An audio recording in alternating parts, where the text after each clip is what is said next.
Good morning, everybody. The sitting is now open. I have two announcements before we start the debate. First of all, Matteo Gazzini is a member of the EPP group as of the 17th of January 2024. Secondly, in relation to the decisions by the Econ and EMPL committees to enter into interinstitutional negotiations pursuant to Rule 71, paragraph 1, announced at the opening of the session on Monday, 15th of January, I have received requests for a vote in Parliament by the Greens and the Left groups reaching at least the medium threshold on the decision of the Econ Committee to enter into negotiations on the following file: effective coordination of economic policies and multilateral budgetary surveillance. The vote will be held today. Concerning the decision to enter into negotiations, I have received no request for a vote in Parliament by members or a political group or groups reaching at least the medium threshold, and therefore the committee may start negotiations. The next item of the agenda is the joint debate concerning European Council meetings, European Council and Commission statements, conclusions of the European Council meeting of the 14th and 15th of December, and preparation of the special European Council meeting of the 1st of February, and Council and Commission statements, situation in Hungary and frozen EU funds. We'll start by giving the floor for the Council, the Minister for Foreign Affairs, Haj Al Habib.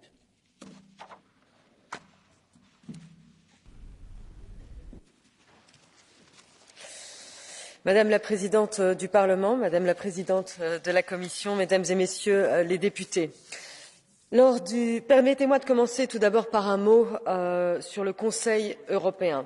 Lors du dernier Conseil européen, les dirigeants ont convenu de revenir sur la révision du cadre financier pluriannuel au début de cette année.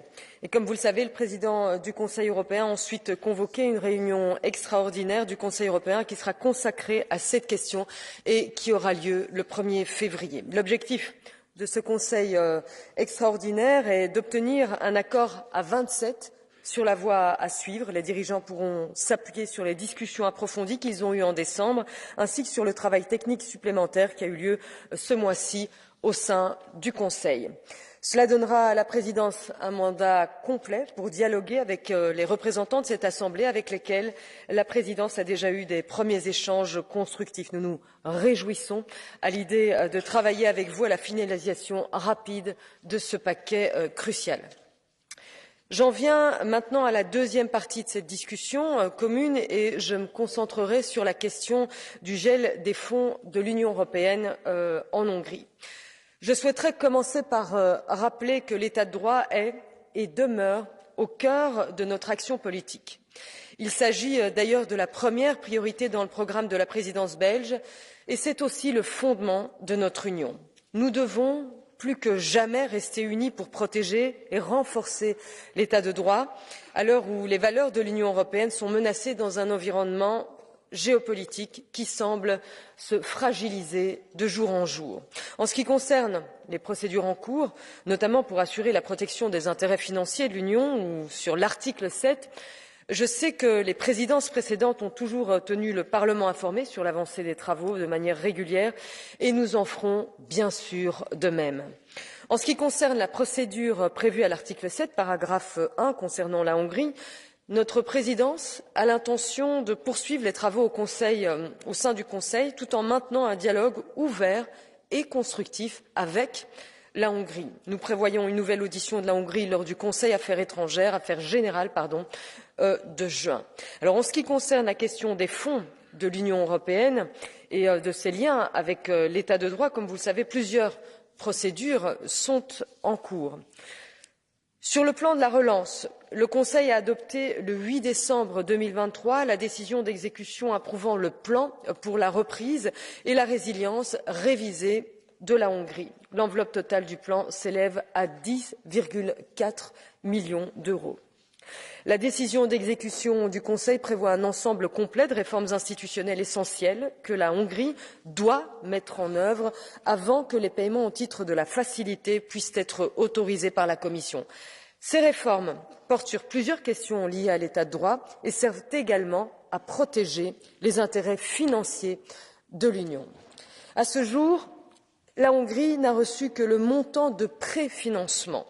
Nous notons également que la Hongrie a pris des mesures législatives en vue de certaines des réformes demandées, ce qu'il convient d'encourager. S'agissant du mécanisme de conditionnalité, cette fois, le Conseil a adopté le 15 décembre 2022 pour la première fois une décision d'exécution relative à des mesures de protection du budget de l'Union contre les violations de l'état de droit en Hongrie. Alors vous comprendrez que je ne m'étendrai pas davantage sur ces deux mesures étant donné qu'elles ont été déjà abondamment présentées précédemment. Par ailleurs, le 13 décembre dernier, la Commission a présenté une évaluation actualisée de la situation en Hongrie et n'a proposé aucune modification des mesures existantes qui continuent donc de s'appliquer aujourd'hui en Hongrie. Le Conseil reste pour sa part déterminé à agir rapidement dès lors que la Commission présentera une proposition concernant les mesures actuellement applicables à la Hongrie. Et en ce qui concerne les conditions favorisantes horizontales, donc les enabling conditions, il revient à la Commission d'évaluer et de contrôler le respect de ces conditions avant qu'un quelconque financement soit mis à la disposition de la Hongrie, puis déboursé. Le Conseil n'intervient pas dans ce processus. Mesdames les présidentes, mesdames et messieurs les députés, permettez-moi de conclure en soulignant que nous saluons le dialogue continu entre la Commission et la Hongrie.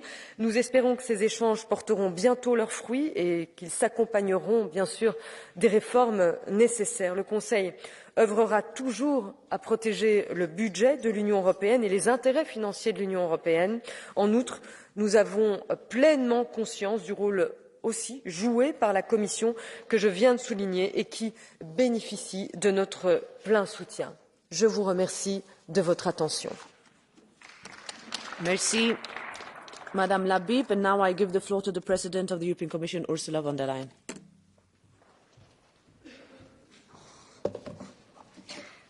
Madam President, dear Roberta, Madam Minister, honourable members. A global year of election has just begun. It is the hour of democracy also here in Europe, but the world around us keeps spinning. We have two bloody wars continue to rage just outside our borders. The human suffering is immense, and the shock waves are felt well beyond Ukraine and Gaza. After the energy and food crisis set off by Russia, global trade is now being disrupted by Houthi terror in the Red Sea. Our world is in an era of confrontation and conflict, of fragmentation and fear. And this moment calls for focus and responsibility inside our union. Only together can we address the grave challenges we face. And that is the greatest lesson we have learned over those 4 years. When we stand united, Europe stands strong. We have seen it again at the end of last year. After almost 10 years of divisive debates, we have an agreement on the new pact on migration and asylum. And I want to thank all of you in this Parliament who have never stopped seeking common ground.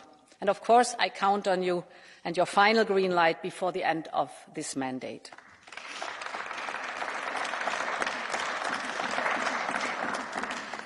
And the pact isn't the only critical step that our union has taken in the recent weeks. The hearts of millions of Ukrainians were filled with joy and hope when we announced the opening of accession negotiations. The people of Ukraine have fought hard to achieve this goal, not only on the battlefield, but also through the work of their democratic institutions. It's just in a matter of a few months that they have passed new laws to expand national minority rights, to improve the judicial system, to ensure checks and balances on power. And last week, the Rada approved in first reading the lobbying bill that will curb the power of oligarchs. These are significant achievements. Ukraine's democratic institutions are delivering not only on our recommendation, but on the aspirations of their people. A whole nation is showing us just how much Europe means to them. And I'm proud that our union has answered Ukraine's call. Now, we must follow up on the political situation and decision that we took at the European Council. In preparation for the accession talks, we are starting the screening process and putting together now the negotiation framework. And in the meantime, we will also start working on our reforms, our own reforms, to prepare for a union of 30-plus member states. At the last European Council, we also agreed to launch accession negotiations with Moldova and with Bosnia and Herzegovina when the necessary criteria are met. We have granted candidate status to Georgia, and we have confirmed our collective commitment to the future where all 6 Western Balkan partners are part of our union. How will a union of 30-plus countries work in practice? Only we, inside the European Union, can answer this question. This House has already put forward bold ideas for reform of our treaties. Next month, the Commission will set out our ideas in a communication to the European Parliament and the Council ahead of the leaders' discussion organised by the Belgian presidency. Honourable members, the last European Council has shown the political will to stand with Ukraine for as long as it takes. But we must back this decision with adequate funding. We have proposed to guarantee stable and substantial financing to Ukraine over the next 4 years, to support the daily functioning of the state, to stabilise the economy, to bring it closer to our union. All this requires an updated EU budget. And as you all know, the midterm review is not only about Ukraine. It is about competitiveness, it is about migration, it is about our support for the Western Balkans, it is about solidarity when natural disasters hit like floodings or wildfires. These are priorities that we collectively share. And we need this midterm review, and I am confident that we will find a solution by 27 that this is possible. The final topic I would like to address is Hungary and its access to EU funds. This is also about the fundamental values that bring us together. When we took office, we promised to safeguard the rule of law in our union while being fair to all member states. I have made this a priority for my Commission. This is why this Commission has created the annual Rule of Law report. And we have used all the instruments available to us to protect both the values and the EU's financial institutions.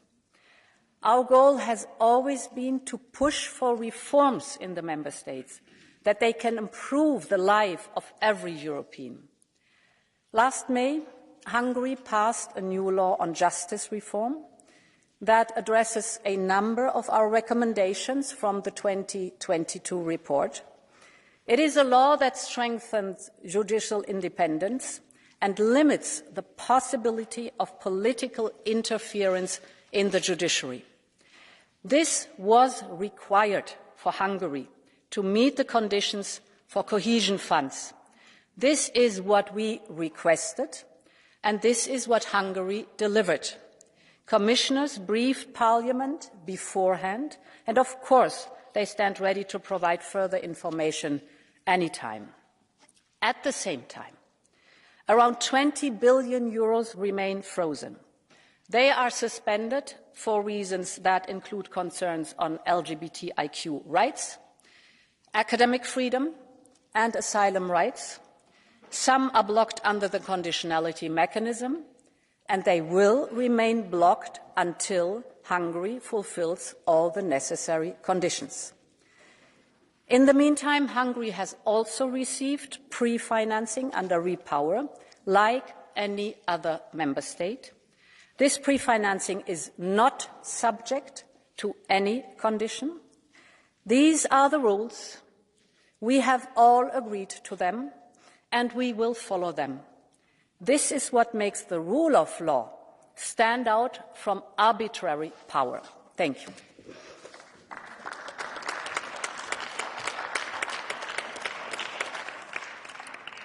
Thank you very much. And now we start with the speakers for all the political groups, starting with the chair of the EPP group, Manfred Weber. Madam President of Parliament, Commission, Presidency, I will start with a quote from a former Belgian Prime Minister, founding father of the EPP, Wilfried Martens, once said, "There will only be an ambitious Europe or no Europe at all." And at the beginning of this electoral year, we proved this. Ursula von der Leyen has demonstrated together with us in the last years that we are ambitious on climate policy, Brexit agreement, COVID vaccines, RRF, Ukraine support and the migration policy. The EPP is not building castles in the air like some of the left are doing it, and we are not having a wrecking ball in our hand like the radical right is doing it. EPP's Europe is an ambitious Europe, and we deliver. I want to thank for this. The European Council in December showed leadership. Yes to Ukraine, yes to Ursula von der Leyen's proposal on enlargement to start the negotiations, especially with Ukraine. This was an historic decision and gives certainty to the Ukrainian people. Yes, you can be part of our family. Yes, it's worth to fight against Putin. Yes, Ukraine must win the war.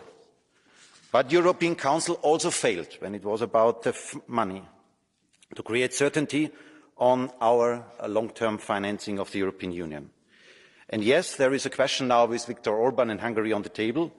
For us as European Parliament, it was a huge success in this mandate to establish a binding rule of law mechanism. It was our common effort, our common success. For us as EPP, it was always important to have this fact-based assessment about rule of law in the individual cases.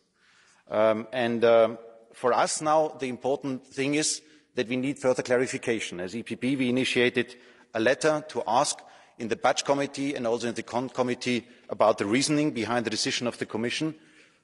And we are welcoming Commissioner Schmidt, Reinders and Commissioner Hahn to inform us about this. That's the next step in front of us. Hungary is, since a long time here in this Parliament, seen as a difficult case. We have initiated an Article 7 case against Hungary. And if I may say so, it's great to hear the Council telling us that the Commission decision must be assessed. But the most important thing, what I would love to see from the Council side, is to answer our request on Article 7, because that is on the table, and until now the leaders had no courage, had obviously no time even, to discuss the Hungarian case on substance on Council side. So please answer the demand from the Parliament. The question is now on the table for Ukraine, how to pay teachers, how to pay nurses, doctors, and also the soldiers. How to convince our American friends and the IMF to continue supporting Ukraine. Having this in mind, end of January, Council must deliver. We must be prepared for all options end of this month. And we as EPP also insist in the other elements on the MFF. Don't forget about migration, for example. Beginning of 2024, I want also to speak about the broader perspective. An ambitious approach is needed, I said it.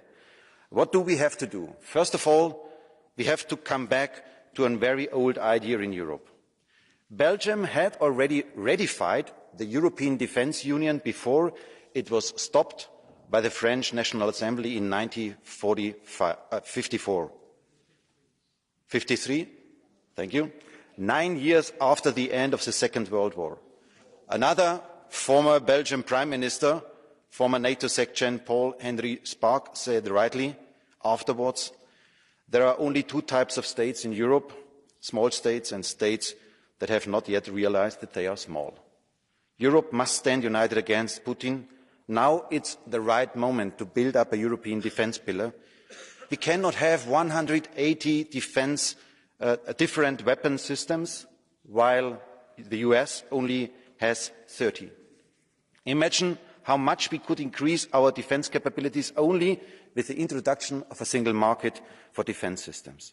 Let's build up our own defence capabilities in the next years, for example with a European missile defence shield, a cyber brigade or even nuclear shield. With an ambitious investments in European defence, we can keep the biggest promise of Europe, and that is the promise of peace. Alongside defence, migration is a second important pillar for our family. We have to finally complete now this legislation.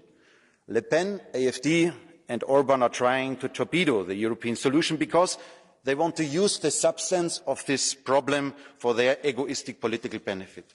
They don't want to solve the problem, they are the problem. And that's why we must finalise this legislation. And my appeal today goes especially to the Greens. I understand that they are not yet decided whether they can support the final outcome of this migration deal. Imagine for a second the Migration Act would fail in this House. Imagine for a second. That would mean that we help Le Pen, AfD and FPÖ, that we would fuel extremists all over Europe, and that's why it's now the moment to take over responsibility and finalise this migration deal. And the last point I want to mention is economic issues. For us as EPP, this will be the driving issue for this election campaign, to have jobs, to have good incomes, to have prosperity, to have a strong economy. Germany is already in recession, and we need not another European traffic light coalition. What we need is economic strength for Europe, and that is what EPP will asking for. Thank you so much. Thank you, Mr. Weber. Now, on behalf of the S&D Group, Pedro Marques.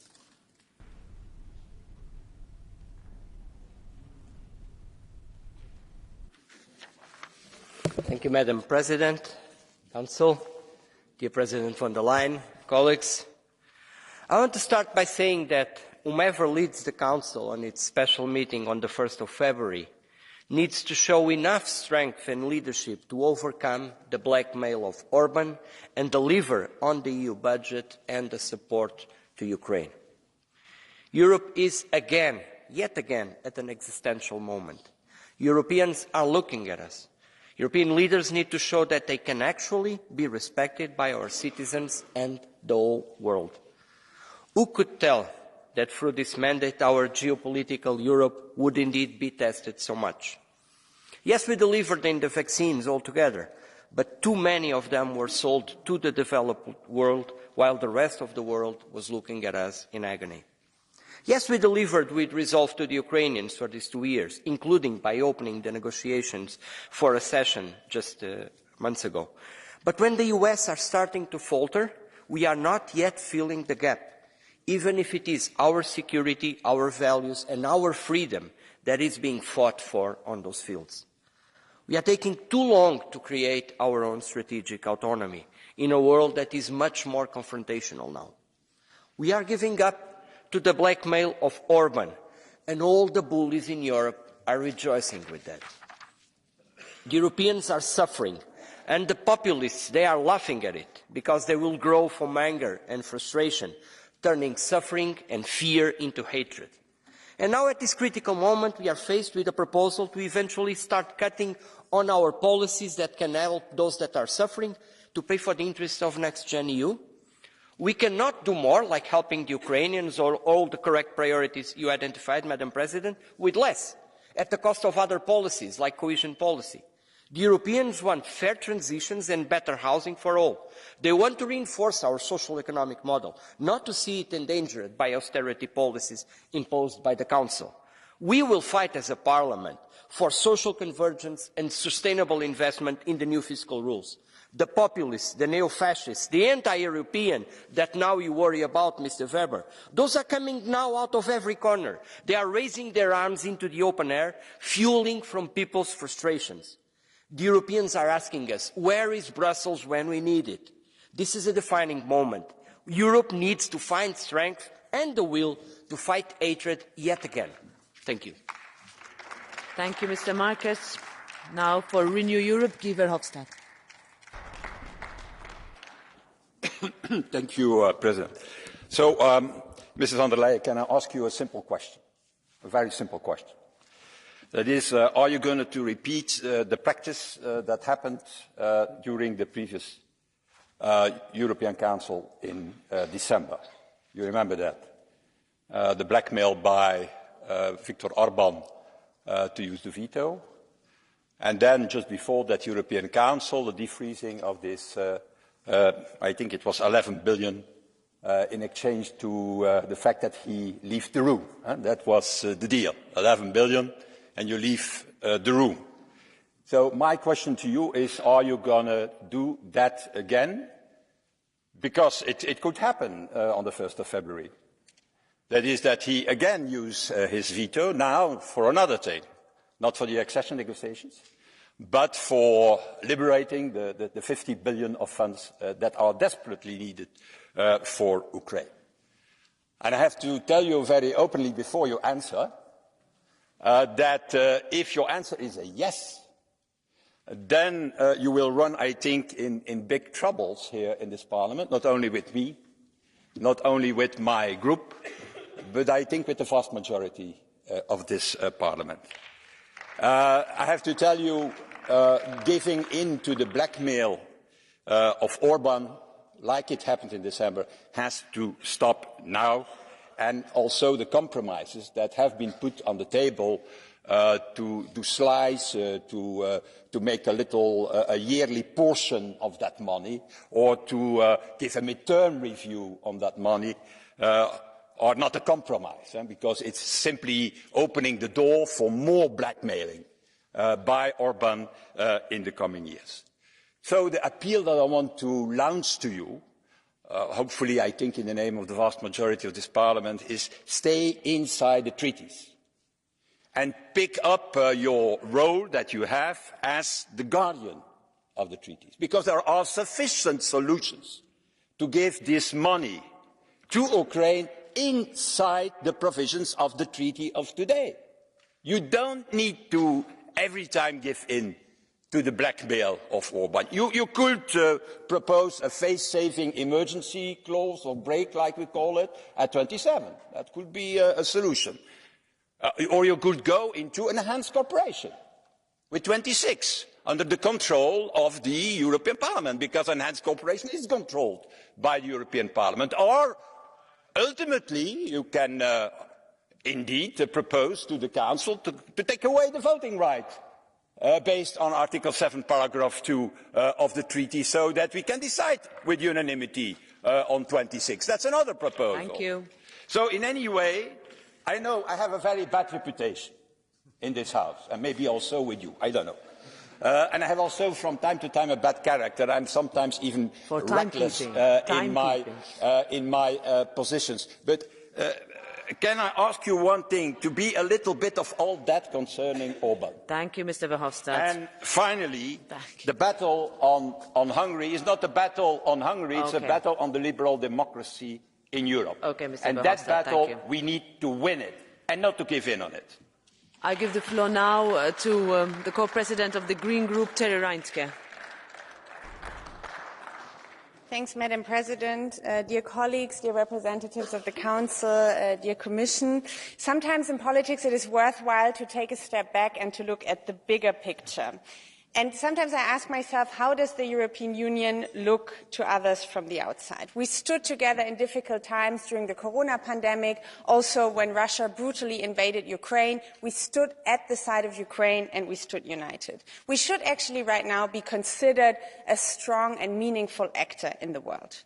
But unfortunately, we are not. We are considered too disunited and by many also too weak.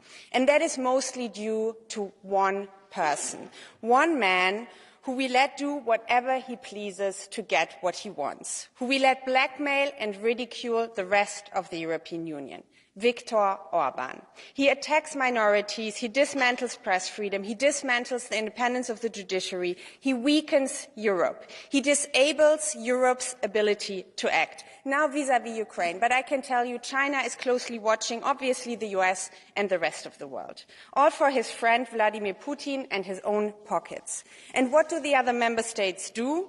They sit by and let it happen. Big names, important people, presidents, chancellors, prime ministers, us. They are all too hesitant to do something about it, including the Council President, who has not delivered on something that this Parliament has been asking for many years now, and that is to move ahead with the Article 7 procedure. What else will you let happen? Hungary becoming even more of an autocracy, Europe becoming weaker and weaker for its own citizens because we are not delivering on the tasks that the citizens demand for the support of Ukraine. Seriously, colleagues, time is up. Ukrainians are losing their lives. Ukrainians are fighting also for our freedom. And we have Putin's best servant sitting at the table in the European Council, blocking our support and our credibility at this crucial stage. This is a joke, and this is a very bad joke, especially when the member states actually have the tools to stop this. And not with difficult legal constructions for the financial help of Ukraine. I mean, I'm not against it if it's the only way, or, you know, now to have a proposal of having even more dirty compromise with Orban. No. The way would be very simply by moving ahead with the Article 7 procedure. Not only to defend the rule of law and democracy in Europe, but to make Europe strong in this crucial battle between democracy and autocracy. It is time to do something, and the Council has to deliver. Thank you very much. Thank you, Ms. Reintke. And now the co-president of the ECR Group, Nicola Procaccini. Grazie Presidente, Presidente von der Leyen. Il bilancio dell'ultimo Consiglio europeo è a nostro avviso in chiaroscuro. Siamo soddisfatti del lavoro che è stato fatto sull'allargamento ai Balcani occidentali e sull'avvio delle negoziazioni per l'ingresso di Ucraina, Georgia, Moldavia. Giusta, tra l'altro, la proposta di utilizzare i fondi congelati alla Russia per finanziare la ricostruzione dell'Ucraina. Ma restano alcuni punti interrogativi su diverse questioni e resta ancora in sospeso la revisione del quadro finanziario 21-27, sul quale ancora non si è riusciti a trovare la necessaria unanimità. Ecco, è certamente importante l'allargamento dell'Unione Europea a nuove nazioni, anche perché, come spesso affermato dalla Presidente Meloni, sarebbe più corretto parlare di riunificazione dell'Europa. C'è una identità culturale, infatti, che viene persino prima dell'identità politica, e c'è la necessità di fare fronte comune di fronte alle difficili sfide geopolitiche di questi anni. È per questo che non dobbiamo fare l'errore tragico di allontanare nazioni che già sono parte dell'Unione Europea, come è accaduto con la Gran Bretagna e come rischia di accadere ancora. Per essere ancora più chiaro, trovo miope il costante attacco all'Ungheria, che anche oggi qui dentro le si sta riversando contro. Un bombardamento politico che non risparmia niente e nessuno, neanche gli studenti ungheresi, che se ieri non fosse stato approvato un emendamento sarebbero stati esclusi dal programma Erasmus. E questo malgrado i passi avanti fatti dalle istituzioni magiare nel rapporto con la Commissione, per esempio riguardo alla riforma della giustizia. Io credo che si debba pretendere dalle istituzioni di Budapest maggiore solidarietà e condivisione, ma credo che in cambio si debba offrire loro maggiore disponibilità ad ascoltarne le ragioni e la giusta serenità di giudizio. L'Unione Europea deve essere coesa al suo interno e deve riacquistare quella centralità nello scacchiere internazionale che ha perso o che forse non ha mai davvero avuto. Alle vecchie questioni legate alla denatalità, alla perdita di competitività, alla gestione dei flussi migratori se ne sono aggiunte molte altre: espansionismo cinese e russo, crisi mediorientale, approvvigionamento di materie prime ed energia, intelligenza artificiale. Presidente, colleghi, siamo già in campagna elettorale e sarebbe ipocrita negarlo, ma l'Europa o è qualcosa di più grande delle nostre piccole scaramucce politiche o non è nulla. And now I give the floor to the co-president of the ID Group, Marco Zanni. Grazie Presidente, buon anno a tutti. Oggi avrei voluto parlare degli argomenti discussi all'ultimo Consiglio europeo, però come diceva il collega Procaccini siamo ed entriamo in un anno elettorale e quanto ho sentito oggi dai colleghi mi costringe, mi dà l'opportunità per fare un ragionamento politico più ampio su quello che sarà questo anno, su cosa rappresentano e rappresenteranno le elezioni europee del 2024 e da quello che sento le premesse non sono buone. Nessuno oggi nega che il prossimo anno sarà ancora più difficile di quelli già difficili che abbiamo passato, ma io in questa campagna elettorale e nei Consigli europei vorrei sentire discutere delle priorità e delle difficoltà che oggi i cittadini europei affrontano e non trincerarci sempre dietro l'accusa ai partiti che io qui in quest'Aula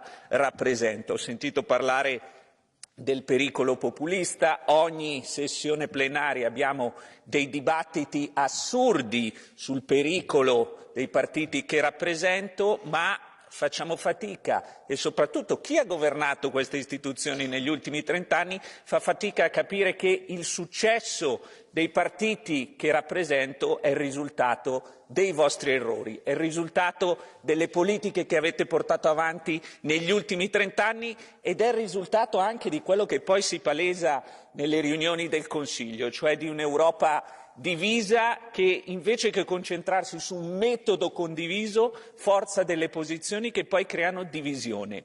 Noi non abbiamo fatto niente di straordinario, abbiamo solamente riempito uno spazio politico che voi avete lasciato vuoto, che voi avete deciso di non riempire, risposte ai cittadini che noi stiamo dando e voi con le vostre politiche non avete dato. Quindi il problema non è accusare chi non ha governato di essere inefficiente o di essere pericoloso. Oggi il problema di cui dovreste parlare è il fallimento delle vostre politiche, perché se veniamo votati, noi che non abbiamo mai governato in Europa, è evidentemente perché i cittadini non sono contenti e non si sentono tutelati da chi ha governato oggi in Europa. Il 2024 sarà molto importante. Io, da rappresentante di questo gruppo politico, sono felice oggi e guardo con ottimismo al futuro, perché noi abbiamo già vinto. Quello che discutiamo in quest'Aula è stato il risultato del fatto che la nostra azione politica abbia portato la maggioranza in Europa a discutere di certi argomenti, a parlare di immigrazione, a parlare di economia, ad approvare una riforma del patto di stabilità e crescita che finalmente, anche se non è la migliore possibile, cambia la prospettiva. Quindi un augurio a tutti di una buona campagna elettorale e un suggerimento: focalizzatevi su un po' di autocritica piuttosto che criticare chi non vuole distruggere l'Europa ma la vuole liberare da anni di malgoverno. Grazie. Grazie. And now I give the floor to Manon Aubry, co-president of the Left Group. Merci Madame la Présidente, Madame von der Leyen, Madame la Ministre. Madame von der Leyen, le bilan est sans appel. La réalité, c'est que vous êtes en train de céder aux caprices de Monsieur Orban. Vous jouez le jeu de cette prise d'otage institutionnelle organisée par la Hongrie qui bloque l'aide à l'Ukraine et empêche la révision du budget européen. Mais, on va se parler franchement, il serait un peu facile de se cacher derrière les frasques du président hongrois. Nous le disons depuis un moment déjà, ce budget européen est totalement insuffisant pour être à la hauteur des enjeux sociaux et environnementaux du moment. Et face à ça, vous avez systématiquement refusé nos propositions pour augmenter les ressources de l'Union européenne. Par exemple, au hasard, en mettant à contribution les multinationales et les plus riches qui continuent, année après année, d'amasser des sommes indécentes. Je vais prendre un seul exemple. Dans mon pays, en France, 42 milliardaires ont gagné 230 milliards d'euros juste en une année, soit l'équivalent d'un chèque de 3 400 € pour chaque Français. Dans le même temps, les actionnaires ont touché un pactole de près de 100 milliards d'euros de dividendes l'année dernière. Et de l'autre côté, on a un tiers des Européens qui sautent des repas et des gens qui meurent dans les rues de nos États. L'équation, elle est simple. On a face à nous une minorité de privilégiés qui sont réunis à Davos en ce moment, je ne sais pas si vous irez, Madame von der Leyen, qui s'enrichissent sur le dos de tous les autres qui s'appauvrissent. Pourtant, votre commission, ainsi que la droite et les libéraux de ce Parlement, ont refusé systématiquement d'aller chercher l'argent, cet argent où il se trouve, en bloquant les marges des entreprises multinationales qui s'enrichissent et en mettant à contribution les milliardaires qui se gavent. Au lieu de cela, vous faites payer les gens qui galèrent, les gens en détruisant les services publics, en affaiblissant le droit du travail, en exigeant des réformes injustes des retraites et des allocations chômage. Tout ça pourquoi? Pour satisfaire vos sacro-saintes règles budgétaires qui font revenir l'austérité. Car en réalité, c'est cela le vrai sujet dont personne ne parle aujourd'hui et qui devrait tous nous mobiliser. Je lance ici l'alerte. On a devant nous la plus grande cure d'austérité budgétaire jamais vue sur notre continent. Et elle ne vient pas de nulle part, Madame von der Leyen. Elle est de votre responsabilité directe. Sérieusement, j'ai une question pour vous. Vous ne trouvez pas que nos crèches ne sont pas assez surchargées, que 30 000 lits supprimés d'hôpitaux dans mon pays, en France, depuis 2017, ça ne suffit pas, que nos hôpitaux sont en très bonne santé, qu'il ne manque pas assez de profs déjà dans nos écoles publiques, que nos médicaments et nos consultations médicales ne sont pas le prix ne coûte déjà pas assez cher, que les tarifs de l'électricité ne sont pas assez élevés et qu'il faut supprimer les aides publiques. Et là, vous êtes dit, merci, avec le soutien zélé des États européens, Eureka, faisons encore pire, demandons aux États de sacrifier davantage encore les services publics. Dans mon pays, je termine, Madame la Présidente, puisque le président du groupe Renew a eu, c'est même pas le président, Monsieur Verhofstadt a eu un peu plus de temps, je termine, j'en ai pour peu de temps, je vous promets. Dans mon pays, la France, l'application de ces nouvelles règles budgétaires signifiera des coupes dans les dépenses publiques de 22 milliards d'euros par an. Alors ok, ce n'est que 12% de la fortune de Bernard Arnault, mais dans la vraie vie, ramener au budget de l'État, ça voudra dire l'équivalent de la suppression de 623 000 postes d'enseignants. Autant dire un massacre social auquel vous ajoutez un scandale démocratique, chers collègues. Plus qu'une coalition faite des sociodémocrates, des libéraux et de la droite, ensemble, essaie de passer en force. Peut-être vous êtes inspiré du président Macron pour apporter le 49.3 de la France à l'Europe. Eh bien, je vous le dis, nous ne vous laisserons pas faire. I give the floor now to Balázs Hidvégi.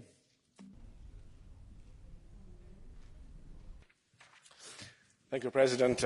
Madam Minister, President von der Leyen, there can be and there are different opinions on how to best help Ukraine. We continue to believe that our number one priority should continue to be to find a ceasefire and a peace deal as soon as possible. We also think that member states should create a fund outside of the EU budget to help Ukraine, and that new funds should not be based on a new loan. Countries can contribute, and Hungary stands ready to contribute to such a scheme, to such a fund. Now, one more thought on the EU budget. Every euro cent should be paid to Hungary without any further delay. Ideological blackmail is not acceptable. And by the way, if you're looking for a real rule of law crisis, you should turn your eyes to see what's happening in Poland these days. Lastly, the proposition to suspend Hungary's voting rights just because we happen to disagree on some political issues is an absolute new low, even for this Parliament. It is as shameful as it is absurd. You disagree with someone and then you want to take away their right to speak and vote? That is a dictatorship. You're digging the grave of the European Union this way. Wake up and turn back from this crazy path. Thank you. I give the floor now to Siegfried Muresan. 2 minutes. Thank you. Mr. Hidvégi, your narrative on an immediate ceasefire in Ukraine we have heard from the Russian President Vladimir Putin. The choice is not between war and peace in Ukraine. The choice is between victory and surrender, and we will not surrender, and we will support Ukraine for as much as is needed. This has always been the will of the European Parliament and of the European Union. Now, with regards to the situation where we are, we have managed together, European Parliament, Council and Commission, to achieve a lot at the end of last year, including the December European Council. The choice to start accession negotiations with Ukraine and Moldova is justified, it's right for those countries, but it's right for us as well, because those accession negotiations are the best tool that we have to modernize, to reform two neighboring countries of the European Union. There is, however, indeed one left over from the last European Council, and that is the revision of the multi-annual financial framework and granting immediate support of 50 billion euros to Ukraine. This is urgent and it is important. And this is why, while the message to the people of Europe is Europe was delivering in the last months of the last year, now the message to the European Council and to the Council of the European Union is agree on the revision and agree on the 50 billion for Ukraine on the 1st of February. Later will be too late. 1st of February is needed in order for us here in the Parliament to be able to fulfill our role, to examine this proposal, to add the opinion of the Parliament and to give a vote, a clear, transparent vote with a good majority before the European elections. The message to the people of Hungary is, of course we want the people of Hungary to benefit from Europe, from European funds, from the Recovery and Resilience Facility as the people of any other European country do. Unfortunately, the actions of the Hungarian government have prevented Europe's will to support the people of Hungary. And this is why the message to the people of Hungary and to anyone who might be attracted by the model of Viktor Orban, by the confrontation with the European Union, is the message is the following. Unfortunately, Hungary has been losing in the last years and months. Viktor Orban has been losing. He still has 20 billion, more than 20 billion of EU funds blocked at European level. President of the Commission has confirmed this. The solution in Europe is dialogue, is working together, is not a confrontation with Brussels. This is what we will do. Deliver. Thank you very much. Vielen Dank, Herr Kollege Mureşan. Es folgt für 1,5 Minuten Frau Kollegin Gualmini. Yeah. Dear President, Council, the revision of the EU budget that the European Council is negotiating is absolutely good news. Europe is finally increasing the budget allocation to address energy costs, the war in Ukraine and environmental disasters. But the bad news is that, as far as we know, today's negotiations on the budget are still blocked, and the culprit is, the usual suspect, so Viktor Orban. And it is worth repeating, the friend of the far right, the friend of Vladimir Putin, the despotic leader who holds Europe hostage at every historic juncture. So he's now obsessed with funds for post-war reconstruction in Ukraine, but with his veto, he's also blocking European investments in strategic sectors, blocking resources allocating to manage migrations, and above all, blocking the increase of the European Solidarity Fund, for instance, which would have been crucial for the floods hitting Italy, Emilia-Romagna. Today, Giorgia Meloni will be in Forlì, I think, with Ursula von der Leyen. I hope that she's going to Italy, and I hope that Giorgia Meloni strongly emphasizes that her friend Orban is withholding additional funds for the citizens of Emilia-Romagna. So this chamber is really wondering why, for years, we allow Orban to put the brakes on a strong and solidary Europe. Europe is not an ATM. One cannot request European funds and then ignore the values of democracy, pluralism and the rule of law. Please stop this veto. Vielen Dank, Frau Kollegin Gualmini. Es folgt für 2,5 Minuten Herr Kollege Asmani. Well, thank you very much. Dear Vice President Šefčovič, because Ms. von der Leyen left the room, dear Minister Labib, dear colleagues, needless to remind you that democracy and the rule of law are under attack in different parts of the world. But what is even more terrifying today is that they are also under attack in Europe, in our own backyard. The fact that our guardians of the treaties, who are supposed to protect the EU financial interests, are now giving into blackmail. It's unbelievable. We, in Renew Europe, strongly condemn the actions of the Prime Minister of Hungary, who decided to block the decision on the funding of the Ukraine's aid package. This is in full disrespect and violation of EU strategic interests. How long, dear colleagues, can our union and its taxpayers be asked to tolerate this blackmail from within? And when does this end? This issue needs to be treated as a matter of urgency for the health and well-being of our union. The special European Council meeting on the 1st of February needs to agree on a targeted MFF revision, allowing us to respond to urgent challenges and citizens' needs, while also fulfilling our political and financial commitments to Ukraine. Ukraine's security is Europe's security. Ukraine's future is Europe's future. And furthermore, the Article 7 procedure that this House voted on many years ago must be taken forward. The removal of Orban's voting rights should not be off the table. Lastly, the rule of law conditionality mechanism must be upheld. Well, Mr. Šefčovič, on behalf of the Commission, we can no longer give in to Mr. Orban's demands. The confidence of this House in the Commission depends on what happens next. And you may claim that the European Commission had to unblock money in December legally, but transparency is the key here. With clarity on the consideration to free funds, we would not have to ask the Committee on Legal Affairs to prepare an action before the Court of Justice. We need answers.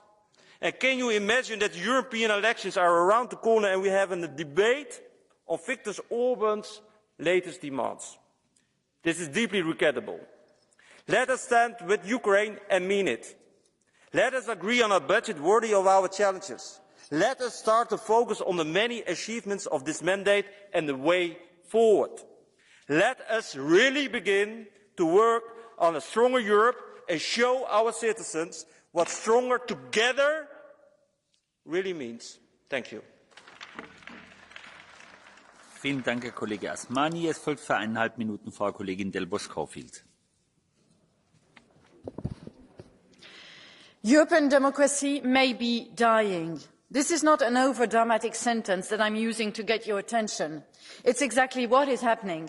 Because of the irresistible rise of one man, the Prime Minister of Hungary. Not only has he created a quasi-autocracy on the soil of the European Union, not only has he eroded civil liberties and our fundamental rights for his own people and setting a threatening example.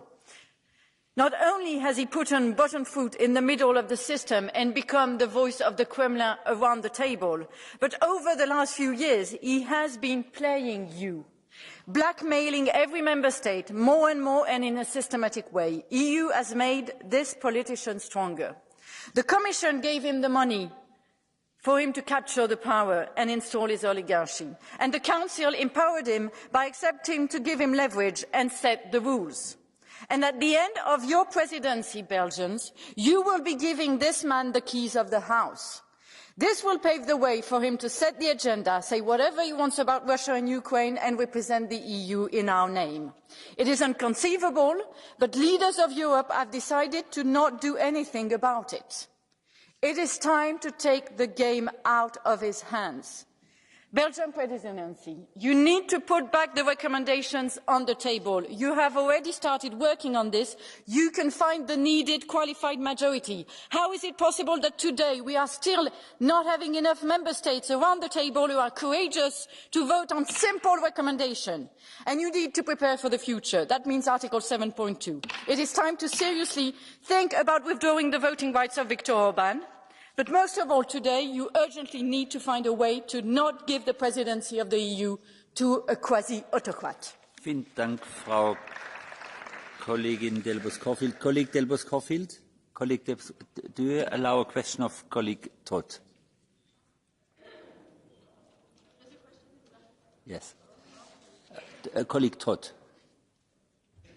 No. So. Dann spricht als nächstes Frau Kollegin Sidwo für 2 Minuten.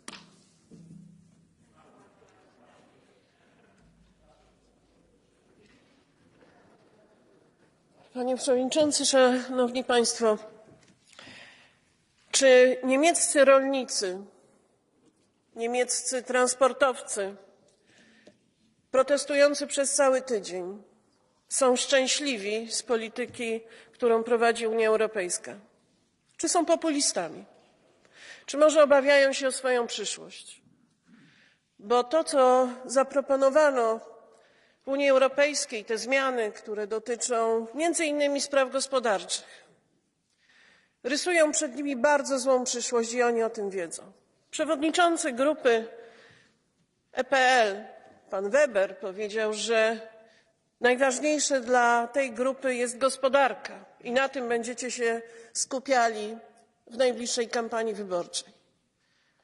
Ale jakoś nie dostrzegają tego właśnie rolnicy niemieccy, transportowcy niemieccy, rolnicy w Holandii, mieszkańcy Paryża, którzy protestują w obawie przed swoją przyszłością, obawiając się nie tylko tego, że nie będą mieli pracy, nie będą mieli szansy na godne życie, ale również tego, że złe rozwiązania związane z paktem migracyjnym przyczynią się do tego, że ich życie nie będzie bezpieczne.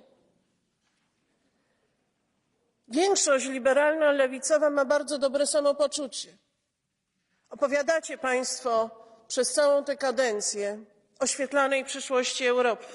A co się w tym czasie dzieje? Upadają kolejne branże. Ludzie tracą pracę. Niedługo w Polsce zostanie zwolnionych kilka tysięcy osób, które pracowały w branży transportowej, samochodowej.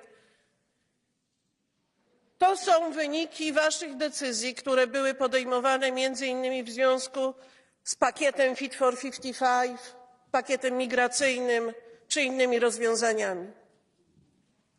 Dużo tu było mówione o praworządności. Ale jak wasza większość rozumie praworządność? Ano tak, że jeżeli ona jest po waszej myśli, to jest praworządna. Ale jeżeli jest zgodna z ustawą, konstytucją danego kraju, ale wam się to nie podoba, to wtedy nie ma praworządności. Przykładem jest Polska. Zapytajcie swojego kolegę Tuska, dlaczego łamie polską konstytucję i polskie prawodawstwo. Szanowni Państwo, na szczęście w przyszłym roku będą wybory do Parlamentu Europejskiego i ta większość tutaj będzie wyglądała inaczej. Dziękuję.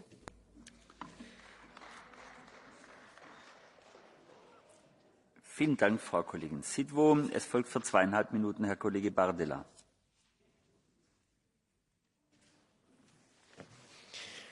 Merci, Monsieur le Président.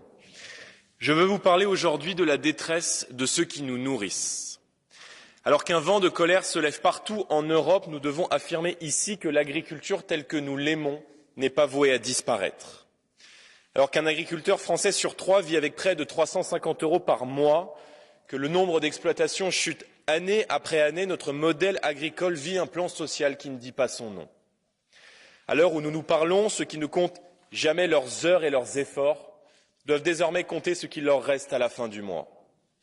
Vous ne pouvez ignorer le désespoir de ceux qui ont l'éminente, la grande et belle mission de nourrir les peuples d'Europe. L'Union européenne porte une responsabilité lourde dans ce désespoir, en assommant toujours plus nos agriculteurs de normes, de mépris, de réprimandes, avec la stratégie dite de la ferme à la fourchette inspirée par l'écologie punitive. Vous leur infligez la double peine, vous poussez à la baisse des rendements et des revenus pour nos producteurs et vous favorisez dans le même temps l'importation de produits du bout du monde qui ne respectent aucune des normes que vous imposez à nos agriculteurs. Alors qu'il n'y a pas d'humanité sans nourriture, pas de souveraineté sans agriculture, vous entravez leur travail, vous dépréciez leur mérite, vous appauvrissez leur métier. Face à la colère paysanne qui monte avec les manifestations aux Pays-Bas, en Allemagne et en France, comme hier à Avignon et Toulouse, face aux dangers qui pèsent sur notre souveraineté alimentaire, je le dis avec gravité en me faisant le porte-voix de nos campagnes, il faut décréter l'état d'urgence agricole.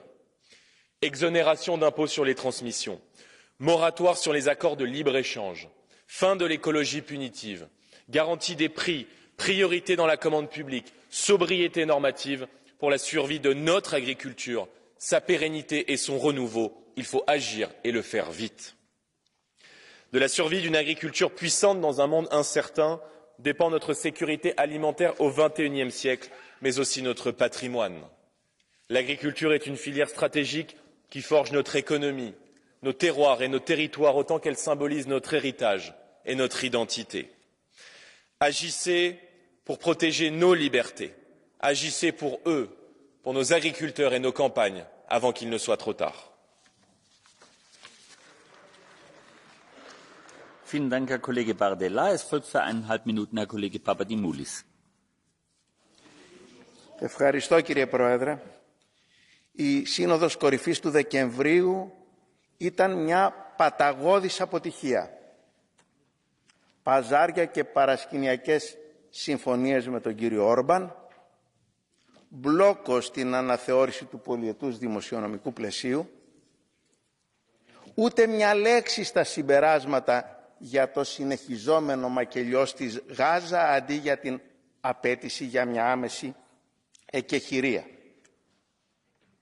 Ο τελικός συμβασμός στο Σύμφωνο Σταθερότητας βρίσκεται πολύ πίσω από τις αρχικές προτάσεις αλλαγών που κατέθεσε η Κομισιόν, φέρνει μια νέα λιτότητα καθώς έχει κανόνες που θα αποδειχθούν μη ρεαλιστικοί, σε μια περίοδο που ο πληθωρισμός, που είναι σε μεγάλο βαθμό πληθωρισμός απληστίας και υπερκερδών για τους ισχυρούς, μειώνει τις αμοιβές και την αγοραστική δύναμη των εργαζομένων και των συνταξιούχων και δυσκολεύει τις επενδύσεις σε μια περίοδο που υπάρχει τεράστιο επενδυτικό κενό. Το πρόβλημα είναι, κύριε Σεύκοβιτς, φύγατε κι εσείς, ότι δίπλα στην αποτυχία και την παράλυση του Συμβουλίου, που το εγκαταλείπει και πρόωρα ο πρόεδρος του, ο κύριος Σαρλ Μισελ, για να γίνει ευρωβουλευτής, έχουμε και την ατολμία και το συντηρητισμό της Κομισιόν. Η σημερινή Κομισιόν απέχει από τη μεταρρυθμιστική δυναμική της περίοδου Delors αιώνες. Σας ευχαριστώ. Vielen Dank. Kollege Papadimoulis? Colleague Papadimoulis, do you accept the question of Mrs. Inetfeld? Bitte schön, Frau Inetfeld. Actually, Chair, it's more a remark, and Mr. Papadimoulis also referred to it. We're having a debate here on the European Council. The President of the European Commission, as she always does, listens to the first round of speakers and then disappears. I find that utter disrespect to the European Parliament and to her treaty duties. She's a member of the European Council and her college is accountable to this House. And I think this House should be a bit more strict in applying the treaties and insist that the President of the European Commission is present during the debate from the start to the end. Thank you. Ευχαριστώ. Δεν μπορώ παρά να συμφωνήσω απόλυτα με την παρατήρηση της κυρίας Ινβέλτ. Η απουσία της κυρίας Φοντερ Λάιεν, όπως συνηθίζει να φεύγει μετά τον πρώτο γύρο των ομιλητών, είναι προσβολή προς το Ευρωπαϊκό Κοινοβούλιο και θα ήθελα οι πρόεδροι όλων των πολιτικών ομάδων να ενώσουν τη φωνή τους με όσα σημείωσε τώρα η αγαπητή συνάδελφος. Και επίσης θα ήθελα, εκτός από τη Βελγική Προεδρία, ο κ. Σαρλ Μισελ, που βιάζεται να γίνει συνάδελφός μας στο Ευρωπαϊκό Κοινοβούλιο, να ήταν παρόν εδώ, να μας πει και για την αποτυχία της Συνόδου Κορυφής της 15 Δεκεμβρίου. Ευχαριστώ.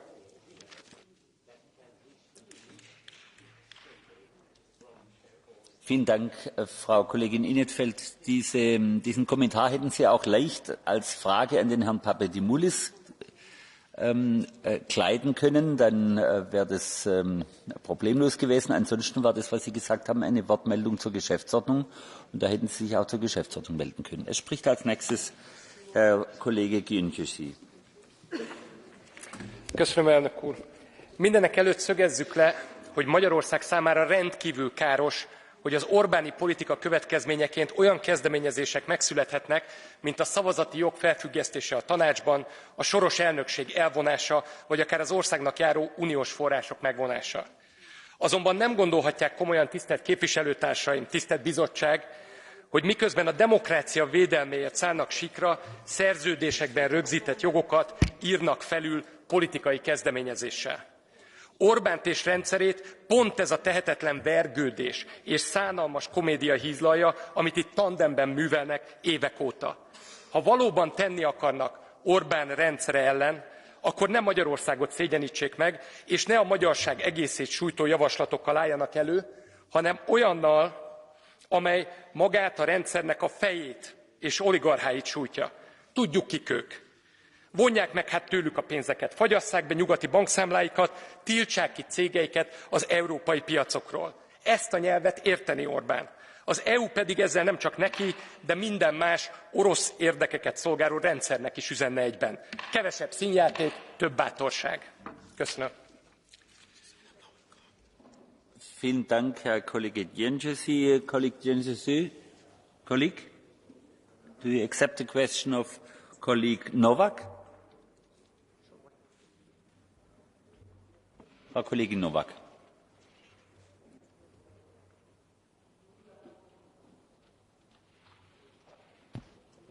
Govorila bom v slovenščini, zato prosim, če vzamete slušalke.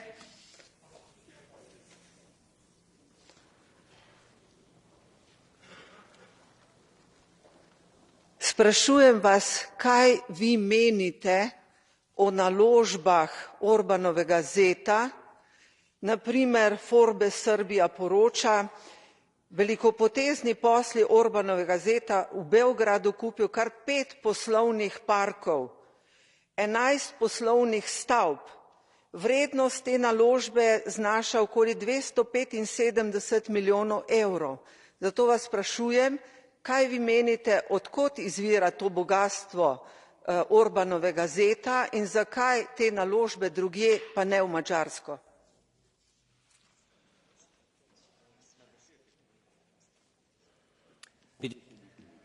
Thank you very much for your question. My guess is only as good as yours. I'm not an investigative authority, but we are also aware of all the funds that Viktor Orban and his oligarchs are disposing over. And we can also see that not only in Hungary, but in the whole region, they are expanding and they are building out their illiberal system in the neighboring states very, very effectively. A good guess is that big amounts of those monies come from the EU itself. Other sources come perhaps from elsewhere, but one thing is for sure, the EU is providing funds for the expansion of the illiberal systems. Thank you. Ich bitte bei Fragen und bei Antworten darauf zu achten, dass die 30 Sekunden eingehalten werden. Ich werde nicht mehr klopfen, weil was in 30 Sekunden gefragt werden kann, kann auch in 30 Sekunden beantwortet werden. Es spricht Herr Kollege Olbrycht für 1,5 Minuten. Panie Przewodniczący, Panie Komisarzu, Pani Minister, odnoszę wrażenie, że po takiej debacie Viktor Orban będzie głównym bohaterem Unii Europejskiej i że jego znaczenie będzie rosło. Przecież musimy zwrócić uwagę nie tylko na to, kim jest i co robi, ale co blokuje. Chciałbym tylko zwrócić Państwa uwagę, że po pierwsze jesteśmy na finale paktu imigracyjnego, a równocześnie jest informacja, że nie ma na to pieniędzy. W związku z czym do tego jest potrzebna zmiana w wieloletniej perspektywie finansowej. Równocześnie Rada Europejska zgodziła się, Rada Unii Europejskiej zgodziła się na negocjowanie instrumentu na rzecz Ukrainy. Ten instrument na rzecz Ukrainy wymaga pieniędzy. W związku z czym zwracam się do przedstawiciela Rady Europejskiej, żeby odpowiedzieć na pytanie, skoro zgadzacie się na negocjowanie tego instrumentu na rzecz Ukrainy, czy w związku z tym jest gwarancja, że na ten instrument będą pieniądze, ponieważ bez pieniędzy ten instrument będzie pusty. Istnieją pewne alternatywne rozwiązania dotyczące funduszy poza budżetem, ale wszyscy dobrze wiemy, że to są rozwiązania dużo gorsze. W związku z czym sugeruję, żebyśmy w tej debacie wyraźnie oczekiwali od Rady Europejskiej jednoznacznej decyzji. Jeżeli zgadzamy się na pewne rozwiązania, to musimy zagwarantować na to finansowanie. To jest kwestia wiarygodności instytucji i to jest wiarygodność Unii Europejskiej. W przeciwnym razie te działania są czysto symboliczne. Dziękuję bardzo. Vielen Dank, Herr Kollege Olbrycht. Es folgt Frau Kollegin Bischoff für 1,5 Minuten. Vielen Dank, Herr Vorsitzender, Frau Ministerin, werte Kommission.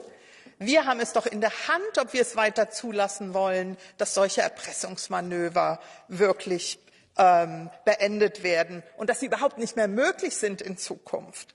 Und es ist hier schon mehrfach gesagt worden, es war eine dunkle Stunde der europäischen Politik, dass Orban erfolgreich war mit seinem Erpressungsmanöver. Und das ermuntert andere doch nur, es ihm gleich zu tun. Und Frau von der Leyen, sie kann es in wunderschöne Worte kleiden, aber die Bürgerinnen und Bürger draußen verstehen, was eine Erpressung ist, wenn sie eine sehen. Und deshalb ist es wichtig, dass wir dieses Veto abschaffen. Auch mein Plädoyer nochmal an die belgische Ratspräsidentschaft. Ein Reformvorschlag liegt auf dem Tisch, aber aus Angst des Torwarts vor dem Elfmeter wird es noch nicht mal diskutiert. Wir machen eine klare Resolution, auch für die Schritte, die jetzt möglich sind. Ich möchte aber noch ein Wort zur Ukraine hier abgeben, weil in der Tat es gab positive Reformen. Aber wir müssen auch sehen, dass im Moment in der Ukraine Arbeitnehmerrechte und Gewerkschaftsrechte abgebaut werden und dass sich die Kommission bitte darauf zu achten, dass das nicht passiert, weil es gehört zur Demokratie dazu und sie entfernen sich immer weiter von unserem sozialen Acquis hier. Das darf auch nicht sein. Und deshalb zum Abschluss noch einmal, wir können auch nicht zulassen, dass es die US Chamber of Commerce ist, die in der Ukraine solche Gesetzesvorschläge initiiert. Hier müssen wir dafür sorgen, dass die Ukraine auch zu Europa passt. Danke. Vielen Dank, Frau Kollegin Bischoff. Es folgt für 1,5 Minuten Frau Kollegin Layєн. Merci, Monsieur le Président, Monsieur le Commissaire, Madame la Ministre, chers collègues. Ce 1er février, les yeux seront rivés sur ce qu'il se passera à Bruxelles. Ce ne sera pas un sommet comme les autres, parce que ce qui s'y décidera, c'est la voie qu'empruntera l'Europe pour les prochaines années. Et la réalité, chers collègues, c'est que les leaders n'ont pas le choix. Depuis le 24 février 2022, les Ukrainiens se battent vaillamment pour défendre leur territoire, et par là même celui de l'Union européenne. S'assurer que leurs hôpitaux, leurs écoles, leur administration sont toujours fonctionnelles, c'est éviter l'écroulement de l'État ukrainien. Tout aussi crucial, bien sûr, c'est le soutien aux capacités militaires. Car si l'Ukraine venait à s'effondrer, c'est bien l'Union européenne elle-même et tous ses États qui seraient désormais en insécurité. C'est pourquoi, Madame la Ministre, Viktor Orban ne peut pas dicter sa loi à l'ensemble de ses partenaires. Il est venu le temps pour les 26 de reprendre la main. C'est essentiel pour l'Ukraine, mais aussi pour nos autres défis actuels. L'immigration, la production de biens stratégiques sur notre sol, mais aussi la gestion saine de notre dette, sans forcer le Parlement à tailler dans les programmes qui font la réputation de notre Europe, sans trahir les promesses du grand plan de relance européen. Nous y accorderons une attention toute particulière ici au Parlement européen, soyez-en assurés, lorsque s'ouvriront les négociations avec le Parlement. Mais pour l'instant, Monsieur le Commissaire, c'est à vous qu'il revient donc la lourde tâche d'aider votre homologue du Conseil européen à œuvrer pour un accord entre les États. Sachez que là où il y aura de l'ambition, nous soutiendrons évidemment ce chemin, avec toute l'exigence que requièrent les grandes décisions. Je vous remercie. Vielen Dank, Frau Kollegin Layєн. Es folgt für 1,5 Minuten Herr Kollege Freund. Liebe Kolleginnen und Kollegen, Ursula von der Leyen hat immer wiederholt, man konnte ja gar nicht anders, als Viktor Orban die Milliarden freizugeben, weil er alle Forderungen der Europäischen Kommission erfüllt hätte. Frau von der Leyen, das stimmt nicht. Sie haben ein paar Stunden vor dem Gipfel im Eilverfahren 10 Milliarden Euro freigegeben, weil er den EU-Beitritt der Ukraine per Veto blockiert hat. Sie haben sich also erpressen lassen. Sie haben das größte Schmiergeld in der Geschichte der Europäischen Union bezahlt. Und nun mag man ja argumentieren, dass es das wert war. Was interessiert uns denn Orban, wenn wir den historischen Weg für die Ukraine in die Europäische Union freimachen? Aber ich befürchte eben, dass wir am Ende beidem schaden. Dem Rechtsstaat in der Europäischen Union, aber eben auch dem Beitrittsverfahren der Ukraine. Denn wenn man 10 Milliarden Euro für das Veto des Autokraten ausgibt, billiger wird Orban es in Zukunft wahrscheinlich eher nicht machen. Und er hat bis zu dem Moment, wo die Ukraine Mitglied wird, noch 72 Möglichkeiten, sein Veto einzulegen. Die Politik gegen Viktor Orban, die Sie machen, die ist falsch. Sie machen das Problem immer nur noch größer. Der Rechtsstaat in Ungarn, er bleibt kaputt. Orban hat die Meilensteine nicht erfüllt und er hat sie sogar maximal noch vorgeführt. Denn in der Entscheidung dieser Scheinreformen zur Justiz hat er gleichzeitig noch den nächsten Angriff auf Rechtsstaatlichkeit und Demokratie auf den Weg gebracht mit dem Souveränitätsgesetz. 10 Milliarden hätte er nicht bekommen dürfen. Und deshalb gehen wir jetzt vor den Europäischen Gerichtshof und werden Sie verklagen. Wir sehen uns vor Gericht. Vielen Dank. Colleague Freund, do you accept the question of Mr. Scholler-Barosch? Bitte schön, Herr Kollege. Herr Abgeordneter, Sie spüren, dass Sie die politische Debatte verlieren. Sie, die Liberalen, Grünen und natürlich auch die Kommunisten. Ihr Demokratieverständnis ist, wenn Sie die Debatte nicht gewinnen können, inhaftieren Sie Ihre politischen Opponenten, Sie lassen sie von Wahllisten streichen und nehmen den Andersdenkenden das Stimmrecht. Herr Abgeordneter, warum hören Sie nicht die Stimme der Europäer, auch der deutschen Staatsbürger? Gehen nach Hause, die sichtlich genug von Ihnen haben, und sprechen mit Ihnen. Danke vielmals. Ich verstehe die Frage nicht. Aber Ihre politischen Freunde in Polen haben ja gerade krachend die Wahl verloren. Ich glaube, das blüht vielen von Ihnen in Europa. Sie machen falsche Versprechen, Sie erzählen Lügen und vor allen Dingen klauen Sie den europäischen Bürgerinnen und Bürgern viele Milliarden Euro. Und die merken das. Und die werden auch Sie demokratisch aus Ihrem Amt entfernen. Und dann können wir in Europa wieder Rechtsstaatlichkeit, Demokratie und freie Wahlen genießen, wenn der Spuk auch in Ungarn irgendwann vorbei ist. Vielen Dank. Vielen Dank, Herr Kollege Freund. Es folgt für 1,5 Minuten Herr Kollege Roos. Dank u wel, voorzitter. In het leven zijn maar 3 dingen zeker. Je gaat dood, je betaalt belasting en de EU wil altijd meer macht en geld. Als een rupsje nooit genoeg. België is dit half jaar voorzitter van de Europese Unie. En gelijk schoot premier De Croo in de typische euroreflex. Meer geld. Hij wil de EU-begroting graag nog verder oprekken door meer belastingen te gaan heffen. Hoe wereldvreemd ben je als je denkt dat mensen dat geld kunnen missen? Als je denkt dat mensen meer EU willen in plaats van minder. De peilingen die liegen niet. Nu wil Brussel meer geld ontvangen via nieuwe EU-brede CO2-belastingen. Wat in de praktijk betekent burgers nog meer laten betalen met de illusie dat we daarmee het weer verbeteren. Een onzalig plan dat de verarming en de deindustrialisering van ons continent nog verder zal versnellen. Die kant moeten we niet op. Dat rupsje nooit genoeg heeft al veel te veel gegeten. Wat wel nodig is, een lagere EU-begroting, lagere belastingen, minder regels, zodat burgers en bedrijven weer de ruimte krijgen. Tot slot een opmerking over het gebrek aan respect voor de democratie in dit parlement. Dit huis wil het stemrecht wegnemen van de democratisch gekozen regering in Hongarije. Dat soort praktijken, dat gebeurt alleen in dictaturen. Laten we die kant alsjeblieft niet opgaan. Ik dank u wel.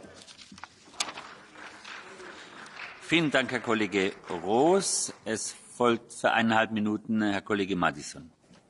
Ja, suur aitäh, head kolleegid, nii palju, kuidas siin saalis on.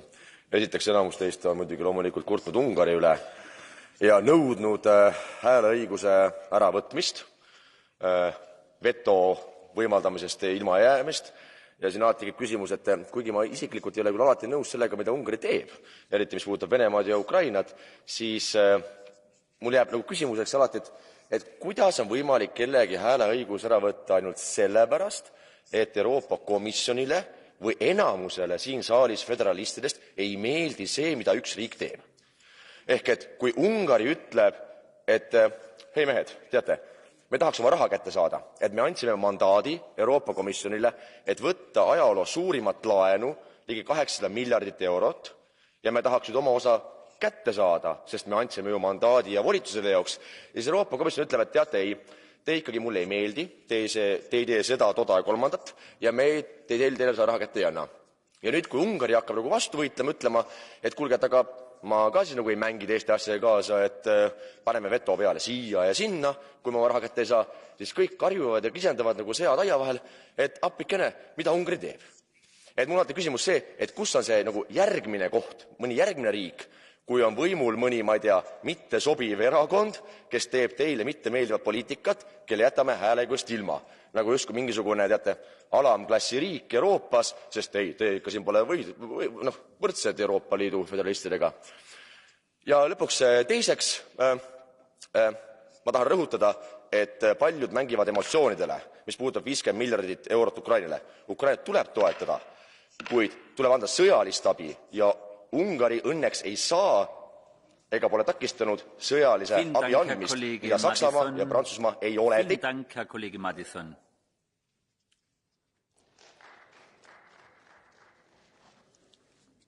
Darf daran erinnern, dass ich blaue Karten nicht akzeptiere, wenn ich den Redner unterbrechen muss, weil die Redezeit deutlich überschritten hat.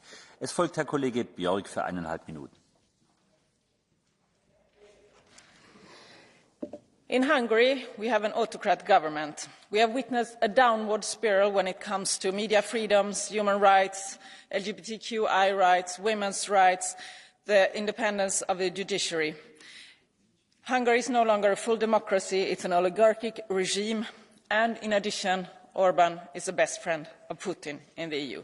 It is a sad story for all of us, and most of all for the Hungarian citizens, of course.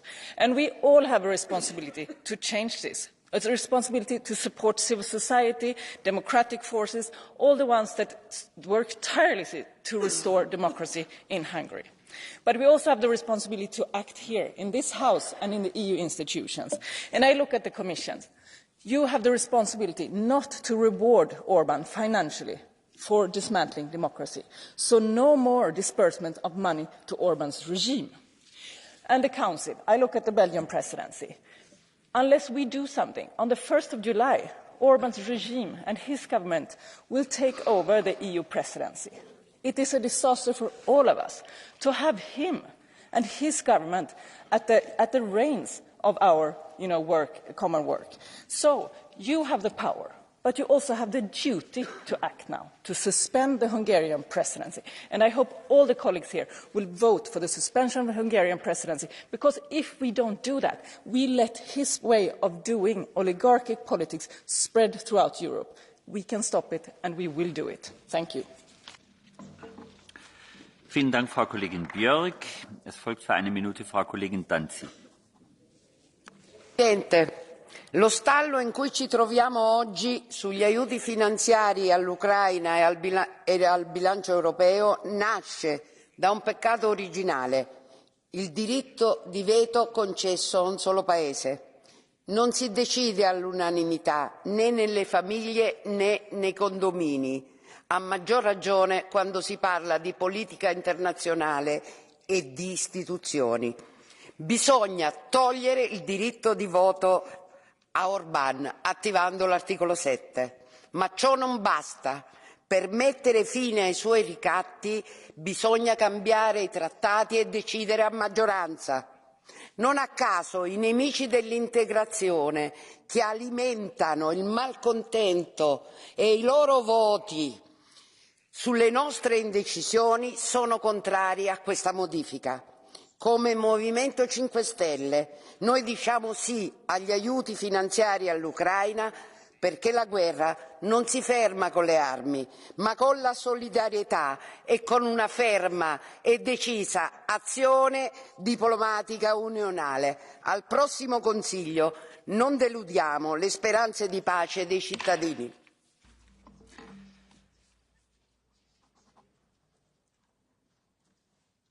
Vielen Dank, Frau Kollegin Danzi. Es folgt Herr Kollege Fernandes für 1,5 Minuten.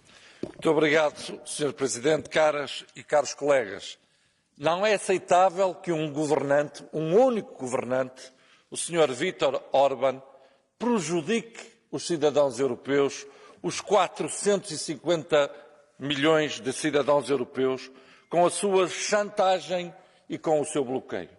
E a chantagem nunca poderá ser recompensada. Os desafios que nós enfrentamos implicam uma solidariedade de facto, ações concretas e ações coordenadas e conjuntas. O nacionalismo não é solução. O orgulhosamente sós não é solução. E por isso nós pedimos que o Conselho decida rapidamente relativamente à revisão do quadro financeiro plurianual. É urgente apoiar a Ucrânia. É urgente ter recursos financeiros para esse objetivo e vocês têm 40 mil milhões de euros por ano em cima da mesa em receitas que não prejudicam, não sobrecarregam os cidadãos europeus.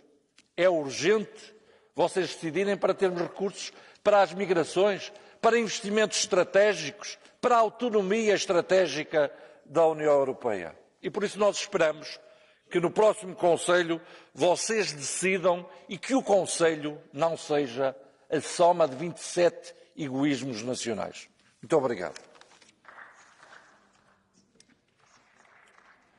Vielen Dank, Herr Kollege Fernandes. Es folgt für 1,5 Minuten Herr Kollege Belka. I'm going to say a few words about much less sexy topic than before, which is macroeconomic management, which should be, by the way, one of the priorities of the upcoming Belgian presidency. We know how necessary it is. Poor macroeconomic management weakens the EU in every aspect, including our reaction to the exigencies of geopolitical challenges, be it war in Ukraine, be it energy crisis. We have achieved improvement so far over the currently functioning format based on the SGP. We have more country-specific approach, should strengthen country ownership. We have longer-term horizon, 4 to 7 years, more realism. We have simpler rules basing on longer-term expenditure. This provides for fiscal discipline being much less procyclical. What we don't have is a permanent community fiscal instrument. With some bitterness, let me say that we need yet another crisis to agree on this. Hopefully, it is not going to be a crisis of war, of hot war. Something we considered out of imagination for decades, but that is not so outlandish anymore these days.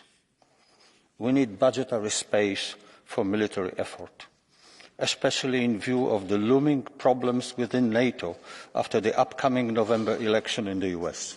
Thank you. Vielen Dank, Herr Kollege Belka. Es folgt für 1,5 Minuten Frau Kollegin in 't Veld. Yes, good morning, Chair, colleagues. I've already made my remarks about the absence of President von der Leyen, which I consider to be unacceptable. But in her speech, she defiantly claimed that Orban had delivered on the rule of law conditions. Now, she knows that's not true. She's not fooling anybody, not even herself. But she did set a precedent because Prime Minister Fico of Slovakia is already rubbing his hands, like many others who are actually quite happy that Mr. Orban is making so much noise and attracting all the attention so that they can continue their transgressions on the rule of law behind his back. The decision of the Commission is further undermining the rule of law, but also the democratic institutions of the European Union.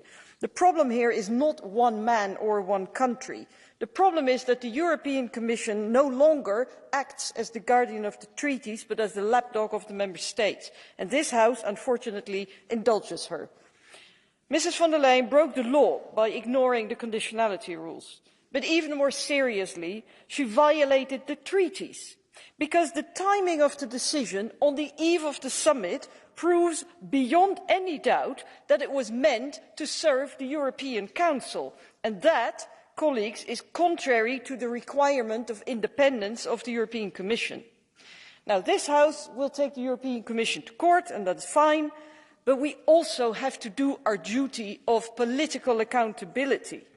Accepting the absence of President von der Leyen during such a debate is a huge mistake. So I would call on the presidency of this House to contact Mrs. von der Leyen and insist that she's always here for the full debate. Thank you.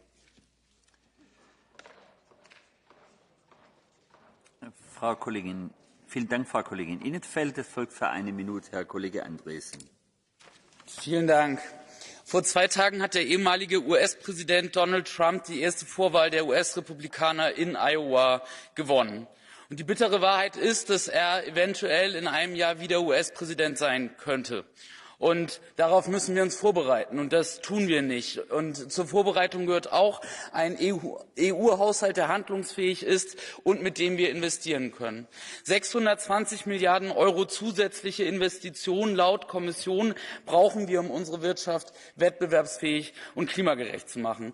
Was wir allerdings haben, ist ein Haushalt, der aus dem letzten Loch pfeift. Olaf Scholz, Emmanuel Macron und leider auch Donald Tusk sind bisher nicht bereit, nur einen einzigen Cent mehr für Investitionen auszugeben. Europas Antwort auf den Inflation Reduction Act verkommt zur Luftbuchung. Und ja, auf der anderen Seite steht Donald Trumps bester Freund in der Europäischen Union, Viktor Orban, und der tanzt vor Freude auf dem Tisch. Und deshalb, aus Schutz unserer Demokratie und aus Rechtsstaatlichkeit, klagen wir als EU-Parlament, und wir müssen Orban auch in anderen Schritten weiter isolieren. Er gehört isoliert im Rat. Man darf ihn nicht unterstützen, sondern man muss da klare Kante zeigen. Und das erwarten wir auch von der EU-Kommission. Vielen Dank. Vielen Dank, Herr Kollege Andresen. Es folgt für eine Minute Herr Kollege Tertsch. Danke. Na, erstmal würde ich den deutschen Grünen sagen, sie sollten nicht so stolz sein auf diese Kissling-Regierung, die sie aufgestellt haben in Polen.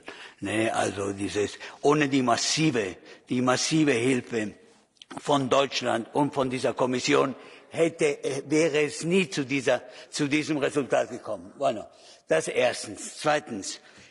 Ganz Deutschland war paralysiert, die Regierung in Deutschland ist kaputt, die Landwirte in ganz Europa rebellieren, alle werden ärmer, systematisch ärmer. Die Krise mit der Energie ist total, aber hier muss man nur auf Orban schauen. Orban ist derjenige, der Russland hilft.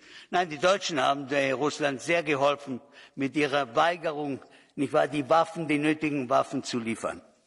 Da ist viel mehr Hilfe für Putin als woanders.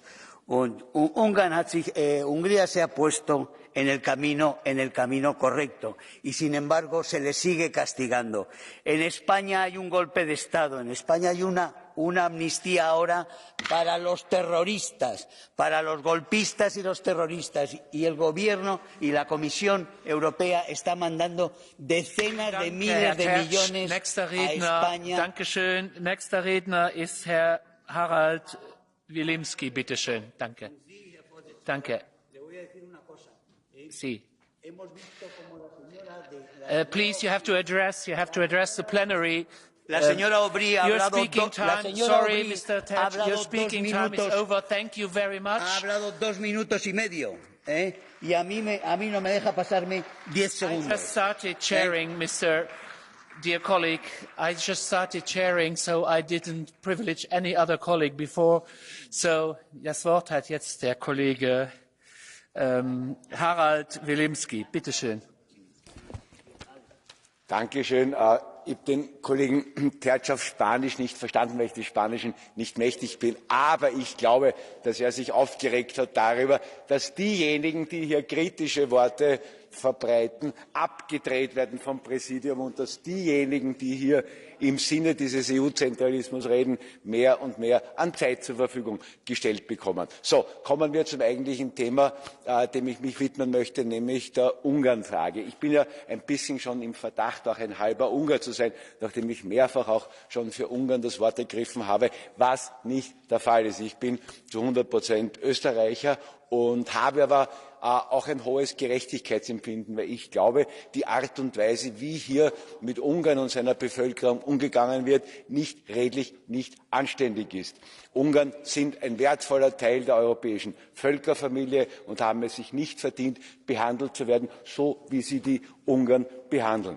Ich weiß schon, Orban fährt eine Politik gegen die Zentralisierung hier. Ja, das ist eine politische Meinung. Ich kann ihm da nur recht geben, ja, und das ist gut so. Orban macht eine Politik, wo er sich gegen illegalen Migrationsschübe ausspricht, wo er gegen Asylmissbrauch sich ausspricht. Recht hat er.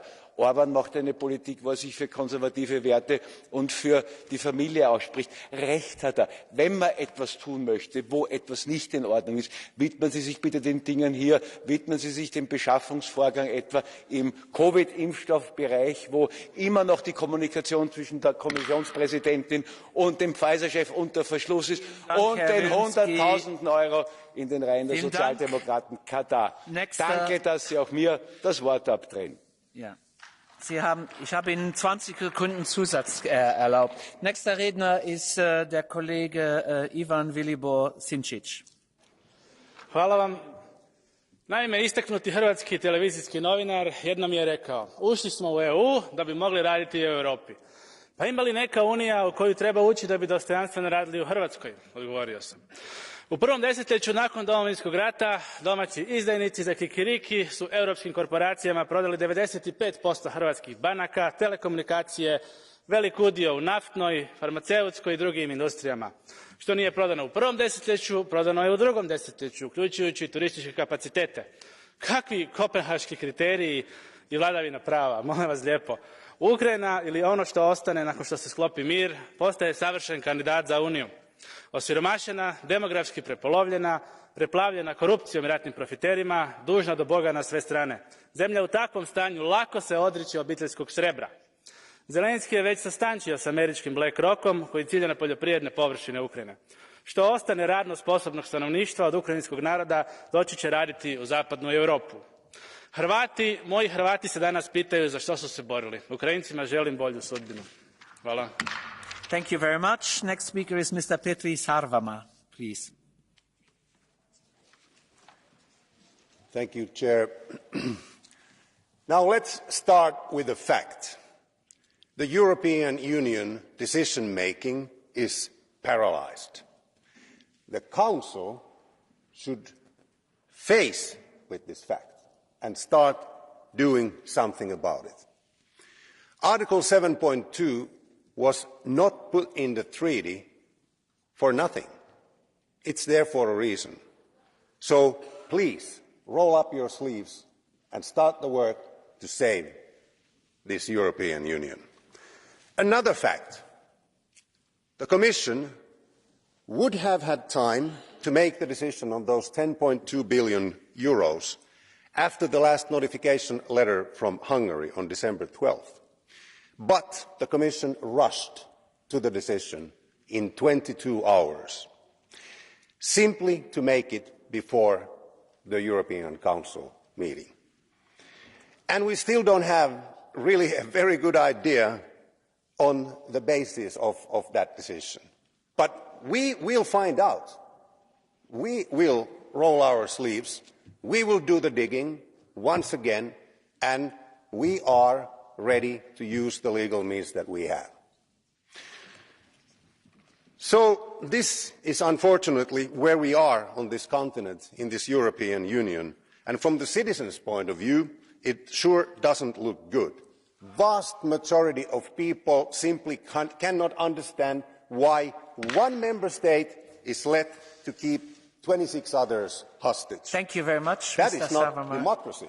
Mr. Sarvamaa, could you please stay here? There is a blue card from Ms. Edina Todd. Would you accept that?